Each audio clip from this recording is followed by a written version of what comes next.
Hello and welcome to Journeys in Fandom episode 7. We're back for more Old Men Shout at Clouds. Hey. And yes, we shall be shouting at more clouds today because we're talking about young people. Oh no, it's gone downhill already. Damn them young people. Yep. Oh Lord. So what are we actually talking about other than young people? We're talking about what it's like to be a fan in this day and age. If I'm not mistaken. Yes. And how like fandom changed for when we were fans, and then fandom changed, and what being a fan isn't fandom anymore. And yes. I don't like it. That should be, yeah. It's going to be an interesting one. Actually, What was fandom like before we were fans? Just lots of fans. Yeah. How many times can we say the word fans or fandom in one podcast? Let's find out. Aha. But before we do that, there's been some news. So I like the date news. is August 5th. So we haven't done a recording for a couple of weeks. So things have happened. Mainly in Doctor Who. Our news just seems to be all about Doctor Who at the moment. But hey, that's fair enough. Well, I think it's building up to the 60th, isn't it? So we can do our Doctor Who 60th special. So we need to keep like dropping little things. And to be fair, they've been drip feeding things really well. It's as if someone who knows what they're doing is in charge again. Anyway, right. So without further ado, we'll just jump straight in with the first bit of Doctor Who related news. Is they released the 14th Doctor's screwdriver. Did you see that? Yes, it's like a 10 plus, isn't it? It's got some. Yeah, there we go. So it's got 10, it's got 11, and it's got 12. The little bit there. 13 never happened. Yeah, I know. I was waiting for someone to say that. Apparently they broke the internet, didn't they? Broke the website with the amount of pre-orders for it when it got released. It got its own like release trailer video. Oh, there we are. I'm not going to play it, but I thought that was quite nice. For me, it looks like a banana because it's got these weird tendril things. Yeah. And someone on YouTube or TikTok or something was showing that if you get into the bowels of it, take off the back sort of nodule thing, you can flick a switch and make it go green, which I thought was quite nice as well. Oh, wow. So it's it is homage to 10, 11 and 12. So, kudos to the fact that they've just designed a screwdriver for one episode, 3 episodes, one story. I think it's quite nice. Yeah. That's going to be good. The other thing, now I don't know if you spotted this, there was an article in the Metro, that well-known bastion of journalism, and there's so many adverts on this page, including random pop-up, go away, talking about a major guest star to appear in first season with the 15th Doctor. So if you look in amongst all the gubbins here, there's a little quote from Russell. There you go. Lovely guest star, unseen by the public, unannounced in the press, because the scene takes place secretly within the studio. God, it's like someone's in charge, knows what they're doing. So we've got a nice surprise to come. And it talks about Russell going on set to visit him because he was such a major star, which kind of makes me think, who's that would get Russell that excited to go on set to see it?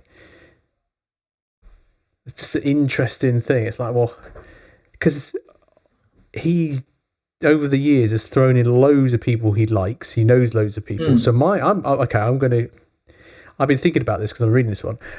I'm going to go out on a limb and say it's Tom Cruise. That's my pick. Someone big enough to excite Russell T Davies, big enough that it's under wraps and it's completely hidden, and big enough that it could be a one hit, one shot. I think it's someone at Hollywood level. That would be awesome. And I don't Tom know what Cruise. when you were saying about him, I was going, perhaps Cavill's going to do it as well. Could be someone like that.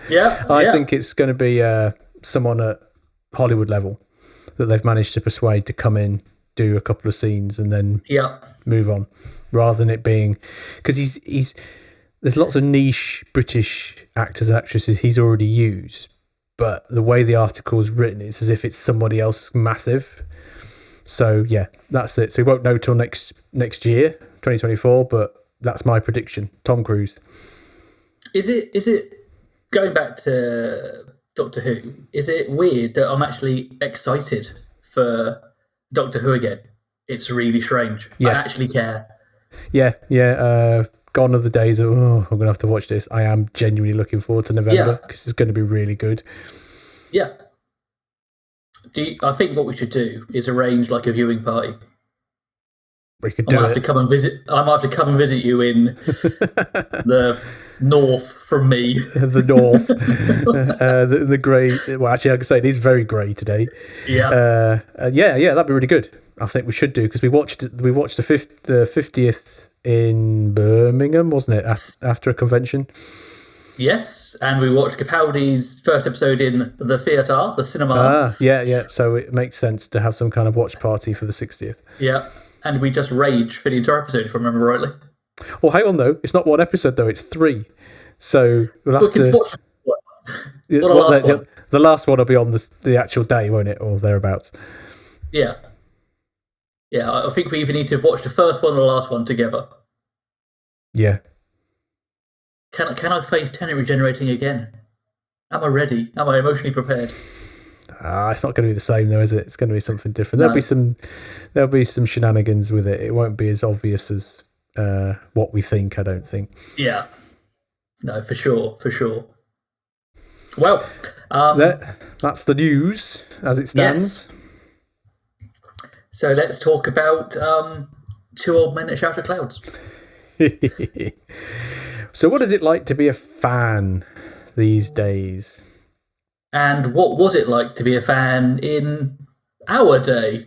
Yeah, because all joking apart, the fandom has changed. If we take conventions as a starting point, if we track back pre-start of Doctor Who, so New Who started in 2005. 2005, yeah. Yeah. 2005 and before, there was no, correct me if I'm wrong, no major convention circuit as it stands now. There was all the very, like the Doctor Who focus ones, but they were very low key, very smaller audience. But there was no LFCC, no MCM Comic Con, I don't believe, back then. I might be wrong. I don't remember them, but at the same time, if I wasn't in that circle, I probably wouldn't have been aware anyway. Because I know, for me, it was friendship groups that sort of said, "Oh, we're going to an event in London. Do you want to come? It's a convention." And I went, "What's one of them then?" And that was a long time ago. So it would be interesting. So when was the first LFCC and when was the first Expo? First MCM Comic Con was May 2002. Oh. Let's have a look at if I can get LFCC. I don't know if I can.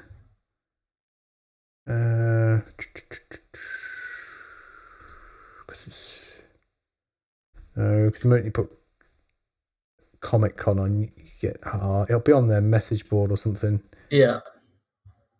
But 2002, I was really surprised about that, actually, to be honest. Yeah.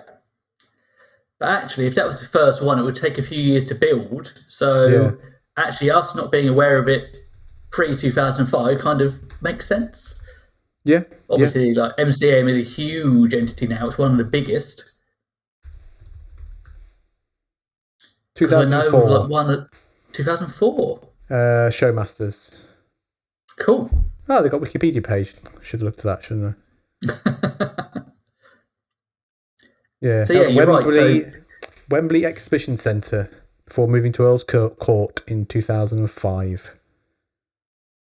So that was the first one I went to in 2005, wasn't it? No, it wasn't. 2010 was my first one. Yeah, because I can do years now. I understand the concept of passage of time. Oh, timey-wimey.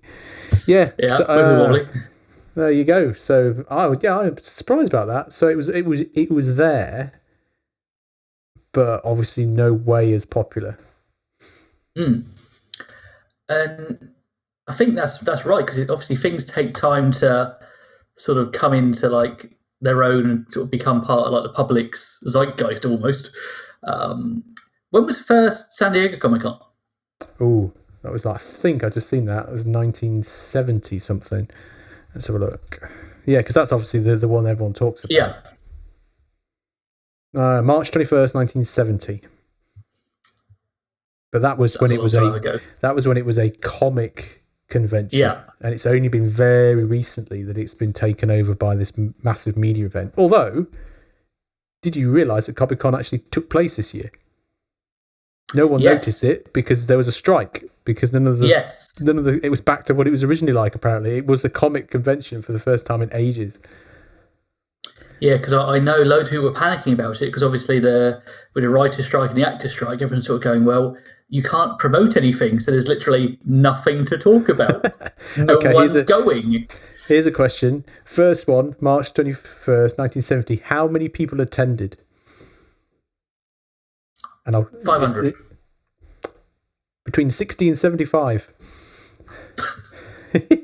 Next year it was 300. Oh, it's got like a list of guests as well, and the LFCC one's got a list of guests. First guest ever, LFCC, Andy Serkis, Brett Spiner, John Noble, Adam West, Billy Boyd, John Rhys-Davies, Pat Morita, Tony Todd, Danny John Jules, Chris Barry, Norm Lovett, Chloe Annette, Tony Amendola, Stargate, and Vanessa Angel. So a lot of similar names there. Yeah. Yeah. So it's interesting that the San Diego Comic-Con didn't move to the convention center in July 1982. So there you go.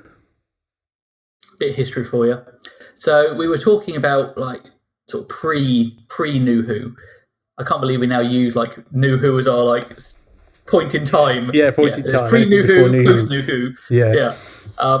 So obviously conventions here were becoming a thing. Obviously you had the hotel conventions like 10th Planet and stuff like that. So the small stuff.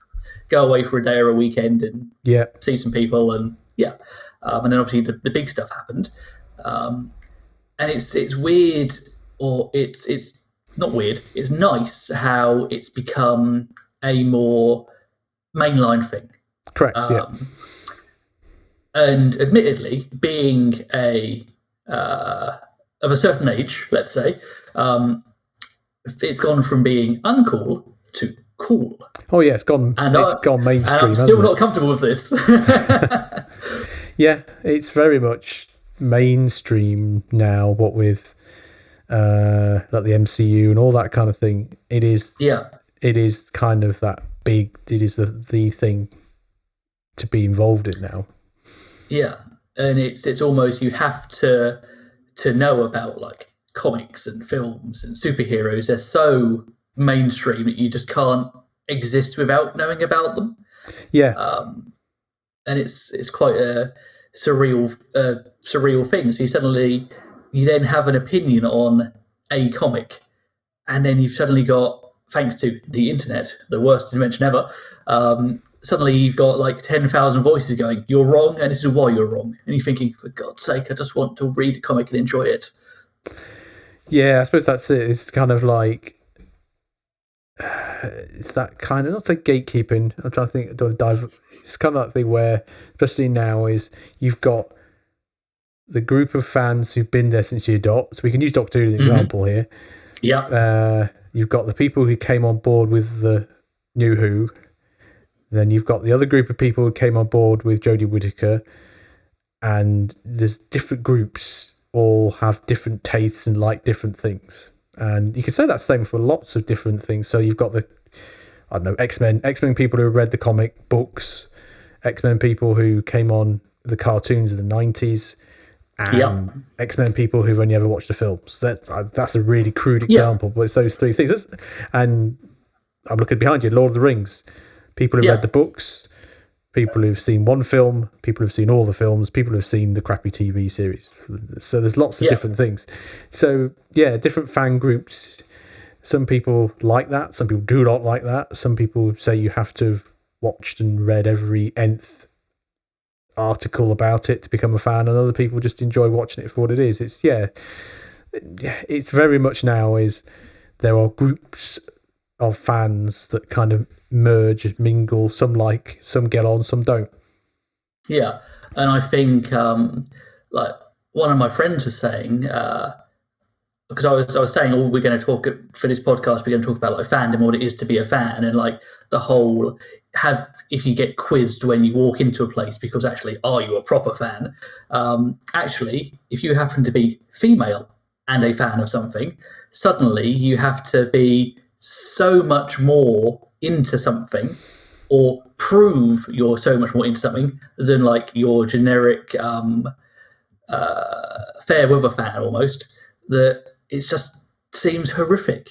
Yeah, like you hear stories where someone goes into a comic shop and they have like a 10-minute quiz before they're allowed to buy a comic on Harley Quinn, and you're going, seriously, come on, get a grip. Yeah, it's unfortunate. We don't need that. It is like that stereotype, isn't it? And it's like, it's the thing that's perpetuated on TV as well. Big Bang Theory being a classic example where it's like nerds and geeks can't have girlfriends, or they can't, and it's that weird kind of thing. It's mainly US TV, but it is still perpetuated that if a girl likes comics and was into comic books and stuff like that, then that can't happen. Or if it is, it's like, well, oh, it's amazing the little girl likes comics, but actually there's loads of people who like it, and it's always been there. Yeah, or you've got the other sort of stereotype comic book guy from Simpsons.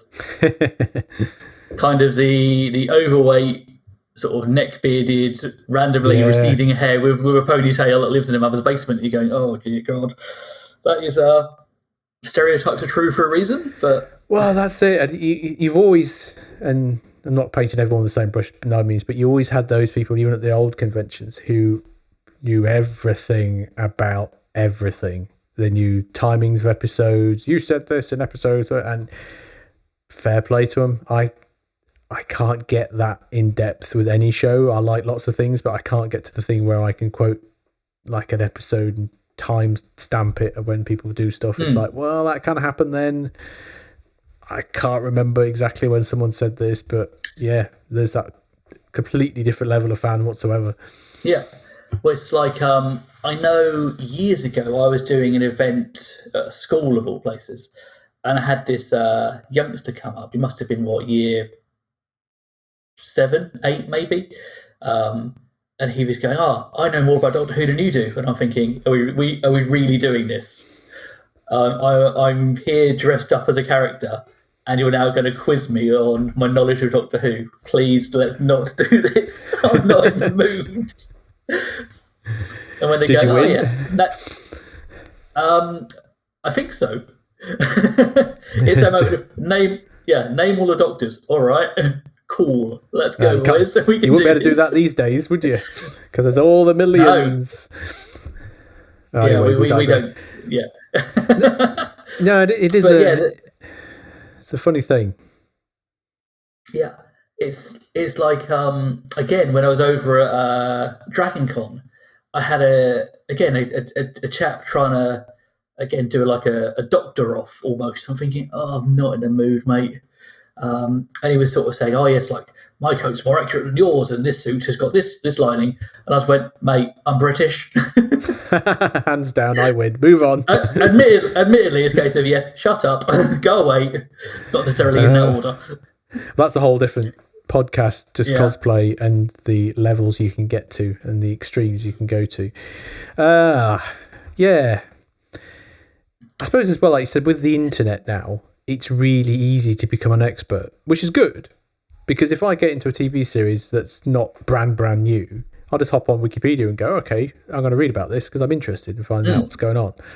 But back not that long ago, you didn't have that luxury where you could just leap on and have an encyclopedia and just go, right, that's it. You had to watch it, you had to remember it. And that's what people did. And people still do that these days. It's like, I know people who rewatch series after series of whatever it is, not just Doctor Who, over and over again. And it's just like, I could do it to a certain extent, but then I get sick of it. So I have to ration that binge watching. Otherwise, it just becomes like, Well, I've just rewatched Next Generation for like the probably 4th time, and you just go, "Oh yeah, I forgot that episode was there," which is quite nice. But I think with new TV, it's almost you've got to a point now where you have to watch something as soon as it comes out. Oh yeah. Otherwise, the internet will tell you exactly what happens in great detail, and it's extremely difficult to avoid spoilers in the wild, because people will talk at you at work. Because I think, like, we talked about it in the previous podcast, didn't we? About where in the old days films used to be released at different points depending on what country you're in, and it's TV shows. I think we talked about this definitely.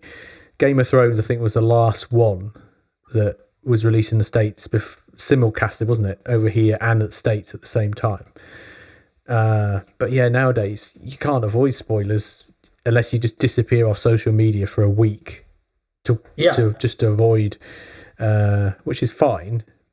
I suppose social media is not that great, but yeah, all it takes is one misstep, one click of a link, or one open. It's like, no, you just see screenshots and all sorts of things. Or sometimes you're on your phone and suddenly, like, it says, latest news, and it says, here's a picture of your film you're going to watch. You go, no, why have you done this to me?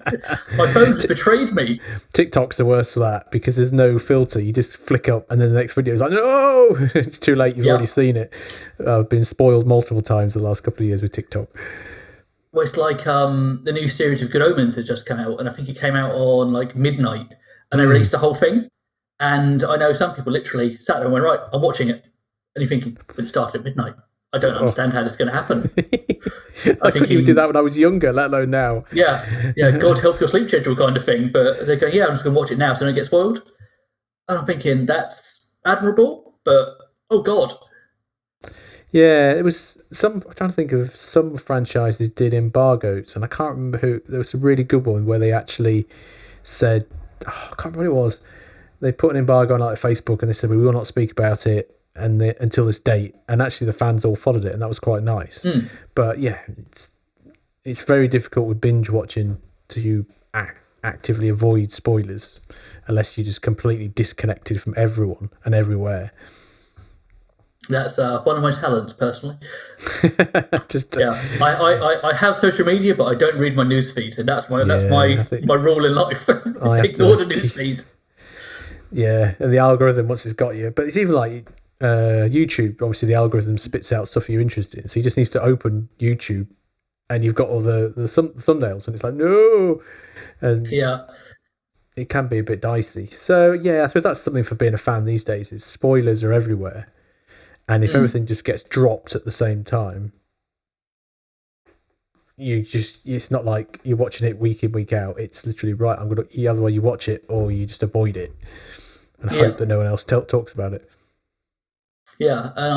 I think one of the things we wanted to talk about in this one is actually what felt like, or what is a positive fan experience now compared to like when we were starting out or when we were kids. It's like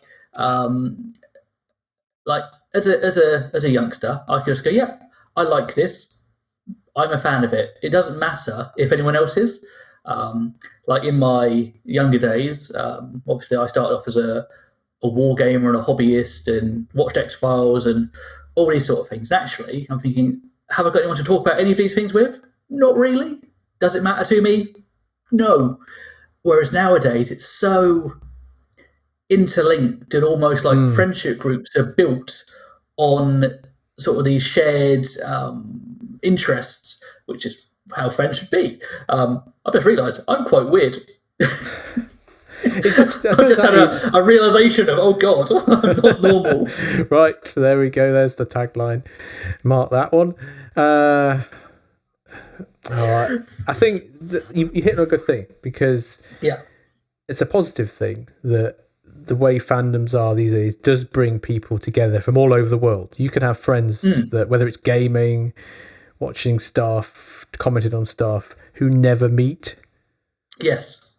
And so we have a friendship group that does online D&D. We're all relatively local, but we don't often meet in the flesh. But there are people like internationally who do stuff like that, and they never meet. But when we were growing up, you only had your friends at school or in your local area, and if they didn't watch the same things as you, but as a caveat, there wasn't as much to watch back then. Yep. and hobbies were a lot smaller in number of what you could do. It wasn't really until you went to university, I don't think, if you went to university, that you expanded your horizons, shall we say, and met other people. So quite often, if you lived in a remote part of the country, you only met certain people, you only did certain things. But nowadays, you could live in a remote part of the country and speak to someone in a remote part of Australia who likes Doctor Who, for instance. And that's a positive, that it's bringing people together that you wouldn't normally interact with or ever talk to ever, really.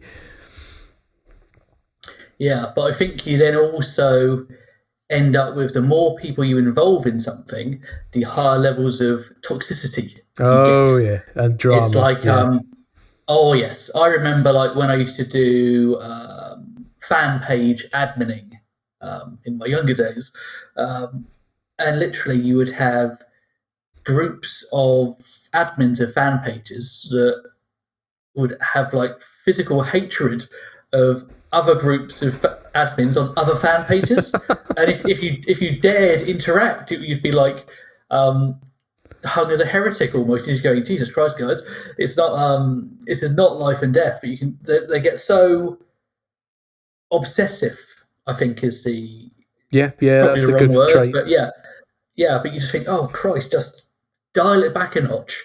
Yes, I know for me, having interests that you really fixate on, that's absolutely fine. But there's that line between being interested in a topic and it being your whole personality. And you just go there, if you step over that line, it goes from, oh yeah, this is quite good, to, oh God, really? I think that's my my takeaway, especially from like the social media era. You just think, oh Christ, you have to like almost prove your dedication to what you enjoy. And I'm going, I just don't care. I suppose there's a one there. Social media in itself has exploded. So back in, if we track back, I can't even remember when I started using Facebook. It was, because obviously that was the first one. I can't remember when it was. I should go back and have a look. It must have been 20, when Facebook came to the UK, because it came to the UK in a weird kind of way. It was probably around. I think I've been using it for 15 years, maybe. So what's that? 2008, 2009. Yeah, that'd be about right. Facebook. Let's have a look. 2006 public access. So it's kind of like mid 2000s, stuff like that. So it's been around for a while, but that was the only thing that was Then obviously you've got X. Oh God, dear Elon Musk. Just on a tangent, dear Elon Musk. Seriously, what the are you on, my man? Oh Christ, what were you smoking? So that was that kind of, again, that's the one that exploded and exploded again, because both of them in itself, because we talked about before with Facebook, you had a massive Facebook page. The Facebook page for this podcast is still residual massive from when we had it last time. Twitter isn't. I have Twitter, but I'm calling it X, whatever. But I use it for news rather than interaction. But then I know people. I've seen people who put in thousands upon thousands of tweets a day, and it's just like, whoa, wow! I can't interact in general with people, but that's just another fandom in itself. This is the thing that always gets me, and this is a genuine old man moment, is I can't watch something that's live and tweet at the same time, because I can't enjoy it, because I can only concentrate on one thing at a time. But there are people who have a talent to tweet and watch and comment and talk to people while they're watching, and I just think that's just marvelous. I can't do that, but that's another whole culture in itself. Being a fan is immediately after the show's finished, I'll hop on Twitter or whatever to get a feel of what people are talking about. But people have been talking about it all the way through the episode. Yeah. I think for me, being an antisocial introvert, I don't care. I think this is my problem. Like social media for me, I used to have a cap of I had 100 friends on Facebook. That was my I still got that. Yes.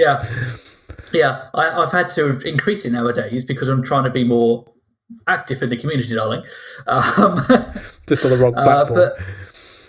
But again, like Twitter, I'm just going. I just can't see the value to me for interacting. It's a really weird one. Like for like my business entity, I will interact and be on and all that stuff. But as a person, I'm going, I just don't care. I think I'm just antisocial. I just don't like people. It's an interesting thing because the concept of being in the moment and Instagram's a classic one where you see people taking photos of stuff. And again, it's a skill. I can't do it. Never going to be able to do it. But people do it, but that's all they're doing. And they're not taking in the view or whatever. They're taking an Instagram photo of the view to publish. And it's like, I'm trying to find a photo which does it, and I can't seem to find it. But yeah, it's things like that. It's interesting. If I put my sporting head on for a moment, there's a photograph recently of David Beckham and Messi, wasn't it? Where you got Beckham watching what Messi's doing, and everyone else had got cameras out. Yeah, that's a classic thing. Yeah, well done for doing a football analogy there. That's really good. Yeah, look at me go. Look at that, David Beckham, Messi, red-blooded male here. Yeah. What team was he playing for? For the hat trick? An American one. Oh, half a point. Inter Miami. Inter Miami. I don't know. The fact I even knew it was Beckham and Messi. That's two more things I thought I knew. I'm trying to find a really good comparison picture, and I can't find it. But that's a good comparison in itself. Yeah, and it's like the amount of people you see that are constantly taking photographs or selfies and stuff like this. I'm thinking, it doesn't even. I think my brain is wired wrong. I think as I'm of the end of the era of pre-social media, I don't even think about like taking photographs of like capturing what I've done today. Occasionally I do it for a laugh. Like we had my adventure of my cup of tea through to Norwich and back, which was a story in its own right. But the thought of just like photographing your day, I'm going, I'm just not interested. Yeah, and I think if I'm not interested, why would other people be interested in what I'm doing? Oh, you'd be surprised. The whole concept of like the YouTube and stuff like that, quite often it is down to a personal connection. So you could be talking about cups of tea. There's a really good, and I found it randomly, a guy, massive YouTube channel, Asheville, and all he does, documents his week working in aggregates, concrete, house building, all that kind of industry. I know nothing about that, but I'll watch it because it's for the guy himself, because he's really good. Right. And it's a lot of people say it's the personal connection. If you get someone who's really genuine, doesn't have to be charismatic, but you're interested in the person, you'll watch it. So I've just been watching these videos for nearly a year, and I'm now a semi-expert. I can spot different trucks on the road and go, oh, that's a so-and-so grabber. I've no idea about the industry, but it's just for watching these videos. I've just kind of got into this whole thing. It's amazing.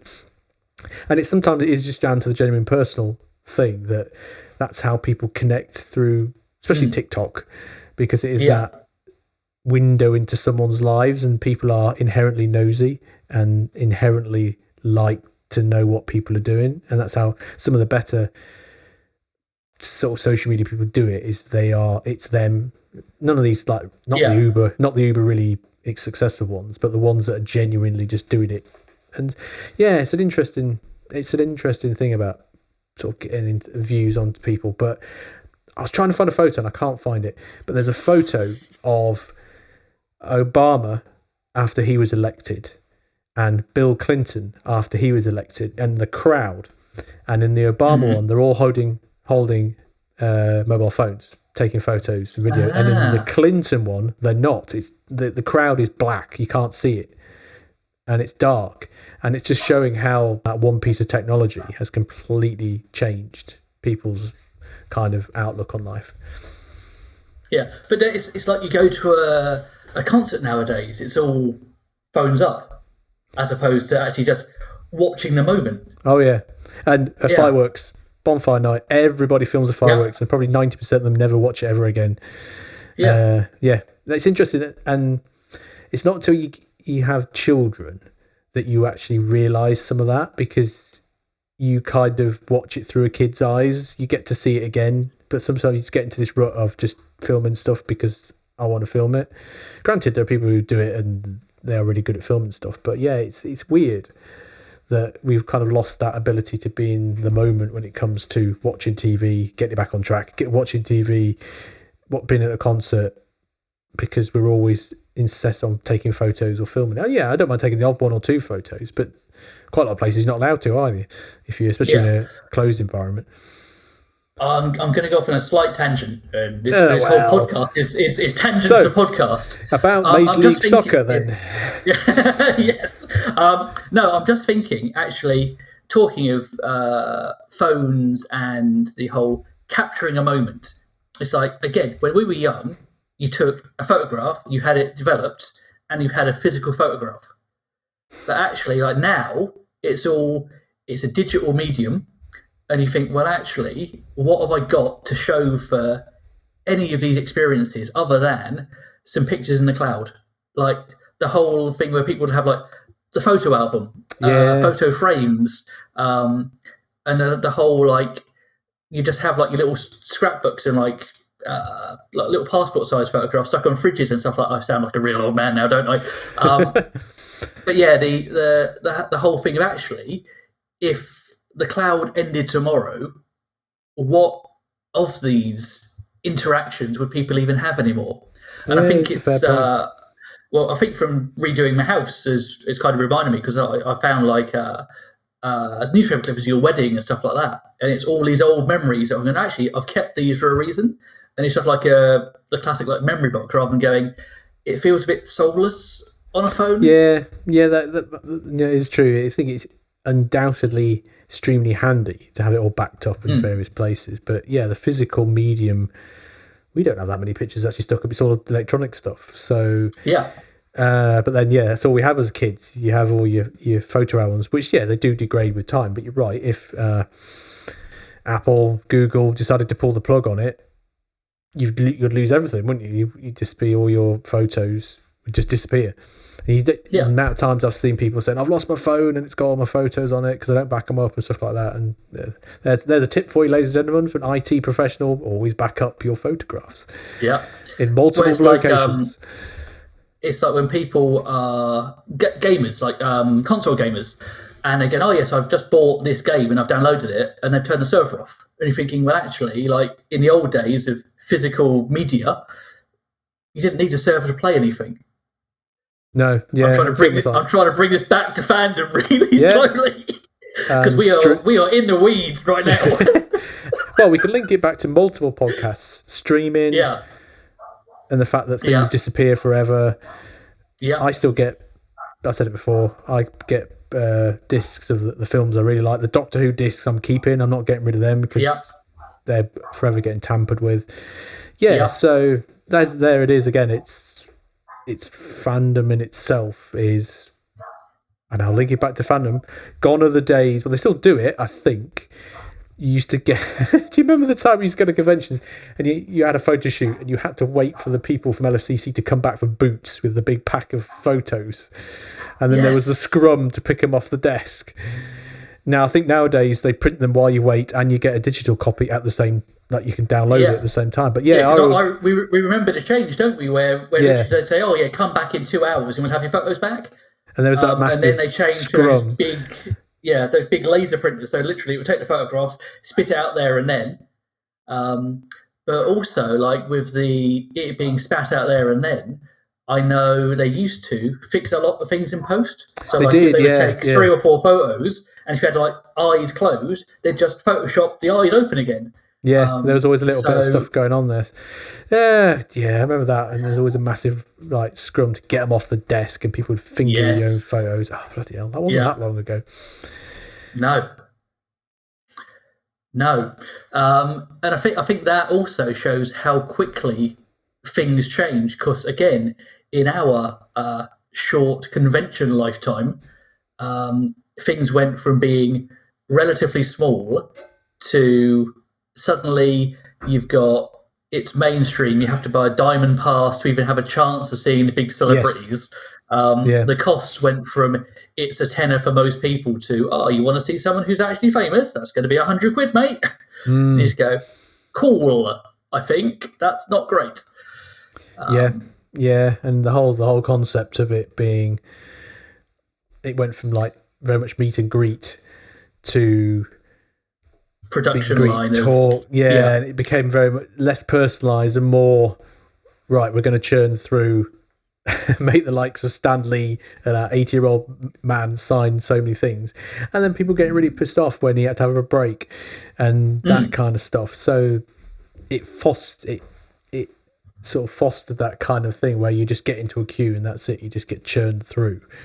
And you get some of the guests who were the standout guests were often the ones who were A, not as popular, or B, nice people, and they didn't conform to the production line, and they made the organisers bend to how they wanted to do it. And I always thought that was really nice. Yeah. Or C, Gillian Anderson. Don't think I would met her. No wrong. Oh, you haven't lived. You've missed out. Well, this is always the oxymoron with that's the right phrase. You've got Gillian Anderson, who played Margaret Thatcher. I was going to make a comment, but I've self-edited in my head. Fair enough. Moving swiftly on. That would get me cancelled. There you go. 90s sex symbol, if I ever saw it. There's a show I need to rewatch. I have not rewatched X-Files since it was on. I've watched a couple. I used to have them on VHS when they used to do the VHS before they did the full series. They had like all the big stories, so I need to rewatch them. That's a mission for our younger viewers. A VHS was was a medium, it's analog medium before the CD. A CD was a digital medium before streaming. Yeah, jeez. We are now showing our age. VHS, Christ. Yeah. I don't know. I forgot about how long ago VHS existed.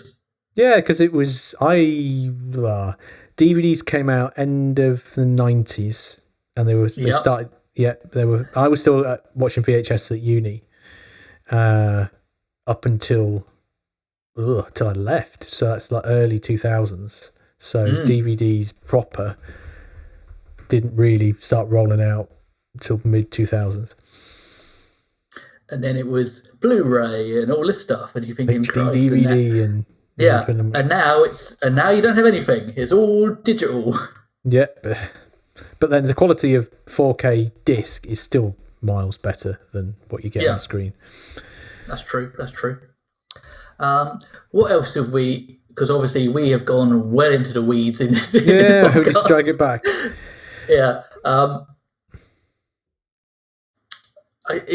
think going back to social media and being a fan and that whole interaction with people, and like we said, sometimes it's a really good and positive experience, and sometimes it's a really negative and toxic experience. And actually, I feel sorry for those people that are almost driven from their own fandom because they don't like the fans. True. And all it takes is a couple of bad interactions with fellow fans of what you enjoy, and suddenly you can have a hatred of what you enjoy because of how other people respond to it. Yeah. And the thought of that for me is horrific. And you just think, why would that ever be a thing? Why would you ever want to damage someone else's enjoyment of something just because you're a dickhead? Yeah, unfortunately Twitter is, even before Elon took over, was notorious for that, where you just get people get hounded for their opinion, and you get that group mentality where it just becomes sort of like pitchforks driving people off, and also celebrities as well to a certain extent. Some people take it upon themselves to have a pop at a celebrity and then forget that actually sometimes they're actually humans as well. And I think that's what they often forget. I think it was you say with social media, isn't it? Don't put something on social media you won't be afraid to say to someone's face. And I've always kind of stuck with me. It's like, people are human and they might have their own opinions, they might argue, but it's when you get that whole group mentality and it just becomes all nasty for the sake of being nasty. And the whole like keyboard warrior pile on, you just going, Christ. And it's really sad because you see it in every interaction. You just see it begin and you think, oh really? Why is this a thing? It doesn't have to be fandom. Any post anyone makes, and there's always just negativity just spat out on it. And there's a difference between having a different opinion and going out there to make people feel like shit. And I'm all for people having an argument, having a debate about who's the best doctor and stuff like that. But when it becomes a slagging match on both sides, because we've seen it with fandom over the last couple of years, it's nasty. And it just becomes like, well, what's the point? Not going to get involved in this. Yeah. And I think the worst thing about fandom is the fans. And I think that's call it cliche and a bloody whatever you want to call it, but I think that is a lot of the problem. Like if you are Men in Black, they sum it up perfectly. I'm gonna misquote it completely, but a person is clever, intelligent, really good. People are panicky, awful, and the mob basically. And it's that kind of idea of actually, if you get an individual enjoying something, it shouldn't matter what anyone else thinks. And actually, no individual has the right to tell anyone else what they should or should not enjoy. And actually, if you watch a program and you go, actually, that was the worst thing I ever watched, that's your opinion. You're entitled to it. People are entitled to think you're wrong, but everyone is entitled to that viewpoint. I think Spider-Man 2 was the worst film ever, as in The Amazing Spider-Man 2. Because it was terrible. But people are allowed to tell me that I am wrong and Andrew Garfield was fantastic. I think we talked about The Hobbit. I like The Hobbit and you didn't. Well, I can't like The Hobbit because those films were never made. A bit like Indiana Jones. There are 3 Indiana Jones films. Yeah, well, we agree on anyone that. Anyone who says otherwise is a liar. I don't know. Yeah, I think it's in some ways that might be a good way to kind of wrap this up. It's fandom. The fact that everyone can interact is great, but it fosters those arguments, especially when you're not face to face with someone, and everybody gets really passionate, and it just descends into just chaos. I suppose social media overall, is it a good? Yeah, here's a question. Overall, is social media a good thing? That's probably a whole podcast again in itself. No, it's not. It's a one word answer. No. I just use it. Like I said, I use it for news. As we're talking, I realised I interact with about 10 or less core people, but everything else is just I'm interested in that. I'm interested in that, and it's a news feed rather than an interaction feed. Yeah. I think, like I've said, I'm not the social media era. And I think my personality of being a bit kind of insular doesn't make me the prime target for social media, I don't think. The next the younger generations, they're on it all the time. And you think, Christ, I'm sure your phone is actually welded to your hand kind of thing. Whereas... I think we're like that last era of, we get it, but it's not the be-all and end-all because we didn't have it growing up. No, I think that's it. Yeah, because nowadays it's core in everyone's life. It's a sad thing, but I can't really comment because, it's like if I haven't got my phone with me, it's like my left arm's been cut off. Yeah. It's a sad thing. Yeah, it's kind of removed some of that human interaction. actually how many people phone each other anymore rather than just ping each other a Facebook message and that kind of thing. Like, yes, this is very much old men shout at clouds now, isn't it? So, in conclusion, what are we concluding? I think it's a lot more complicated to be a fan now than it was 30 or 40 years ago. Yeah, and not to labour a point, to be a female fan of most things is just as complicated as it's always been, because groups of people are awful and gatekeeping is a terrible thing. Anyone can be an expert, but there are still different levels of experts out there. Yes. Yeah, if you think you know everything, there is someone who's going to just go, nope, you don't. There'll always be someone else who knows something more about it than you. Yes. Yeah, so I think our conclusion is fans are fantastic. Fandoms can be a double-edged sword. The internet is terrible, and there are 3 Indiana Jones films. There we go. So, do you agree with all those statements, including the last one? Let us know what you think in the comments, as always, whether that's on YouTube or through the podcasts. Likewise, get in touch with anything else on the socials at link.journeysinfandom.com. If you want us to do a football podcast in the future, do let us know, because I'm sure we could do that. You've literally had all my football knowledge in this podcast. Oh Lord, yeah, that might be a good one for the future. But no, I think that's been a good discussion about fandom, because it is forever changing. But any comments, as always, let us know and we will do our best to respond. I think that's it. Cool. Yeah. So we haven't thought of what we'll talk about next time, because that's what we do once we finish recording normally. Well, I'll think about it and we'll let you know. Yeah. So again, if anyone had any suggestions of what we can talk about, let us know, because we need ideas, people.